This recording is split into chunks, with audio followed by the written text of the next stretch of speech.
Et on a le plaisir d'accueillir ce soir Nathalie Blackham. Bonsoir à vous. Vous pouvez retirer effectivement votre masque. Merci d'être venu. Vous êtes journaliste et vous êtes chrétienne sioniste. Vous habitez ici en Israël d'ailleurs dans les implantations. D'abord pour situer peut-être un petit peu les choses des évangéliques. Donc aujourd'hui c'est quasiment un tiers de la population américaine. On va le voir sans doute le chiffre. 92 millions de fidèles, de personnes. Comment est-ce que vous définiriez le mouvement? Est-ce que c'est un mouvement qui est pro-Israël par essence? Beaucoup sont pro-Israël, mais ils ne sont pas tous. Et donc, il y a aussi, comme vous voyez, les Juifs américains qui ont plusieurs courants. Voilà, il y a plusieurs courants, mais il y a c'est en train de monter. Il y a de plus en plus de gens. Par exemple, il y a CUFI, ça s'appelle les Chrétiens Unis pour Israël. Ils ont commencé avec un petit groupe qui est maintenant 7 millions d'adhérents donc aux États-Unis, et maintenant ils ont aussi un groupe en Angleterre, donc ça grandit. Et même personnellement, j'ai vu combien j'ai changé pendant des années, combien Israël devenait important. Donc on sait qu'il y a vraiment un mouvement qui est en train de grandir au milieu des évangéliques. C'est des interprétations de la Bible ou plutôt des positionnements politiques aussi? Non, je crois qu'il y a un mouvement spirituel de revenir à la Bible et de voir que les choses sont en train de se mettre en place. Israël est maintenant un État, Israël est en train de grandir et Israël prend de plus en plus de place. Et donc il y a des chrétiens qui disent « Hey, mais avant nous on avait une manière de penser que beaucoup de chrétiens pensaient que l'Église allait remplacer Israël, et tout d'un coup Israël est là ». Donc il y a un changement. Une révolution des esprits. Exactement. Alors pour revenir à l'élection aujourd'hui, est-ce qu'il y a quand même des évangéliques qui votent démocrate, ou bien c'est un vote qui est quasiment acquis à Donald Trump en grande majorité?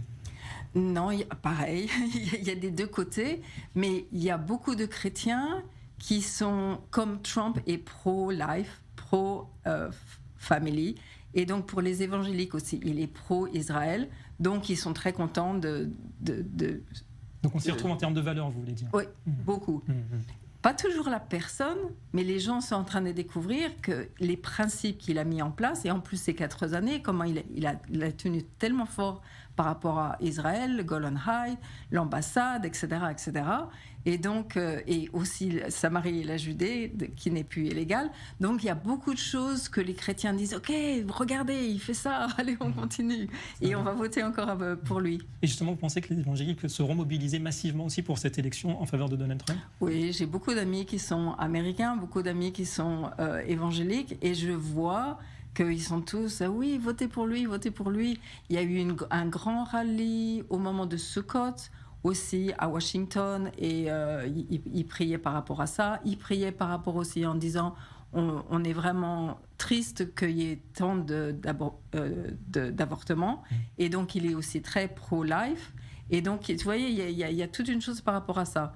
Il y a aussi d'autres choses aussi qui est intéressant, c'est que je connais aussi des Africains-Américains qui étaient démocrates, parce qu'en général, toutes les minorités aux États-Unis seront plus démocrates, parce qu'ils démagogues, toutes ces choses-là. Plus d'intégration. Voilà, oui. Et donc, maintenant, ils sont en train de voir que les principes sont plus importants, et que les principes de Trump sont plus ce qu'ils désirent en eux, en tant que chrétiens.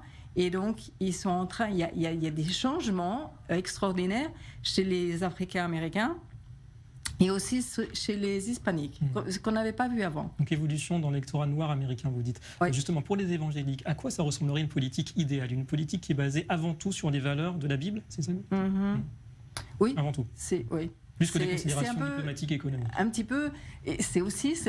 les États-Unis sont nés avec tous les pèlerins qui venaient et qui se tenaient par rapport à la Bible. Et donc, il y a quand même un renouveau, il y a quelque chose aux États-Unis. Il y a des gens qui disent « Ok, maintenant, on est tombé trop bas et maintenant, il faut retourner à la Bible. » Et ça reste en essor en termes de population, cette communauté aux États-Unis, en quelques mots. C'est une population qui reste en essor, qui s'agrandit toujours? Oui, oui, je pense. Ils veulent revenir à des principes qui sont importants, la famille, l'avortement ne devrait pas être légalisé et toutes ces choses-là. Merci beaucoup à vous, en tout cas, Nathalie Blackham, d'avoir accepté ce soir notre invitation. Avec plaisir.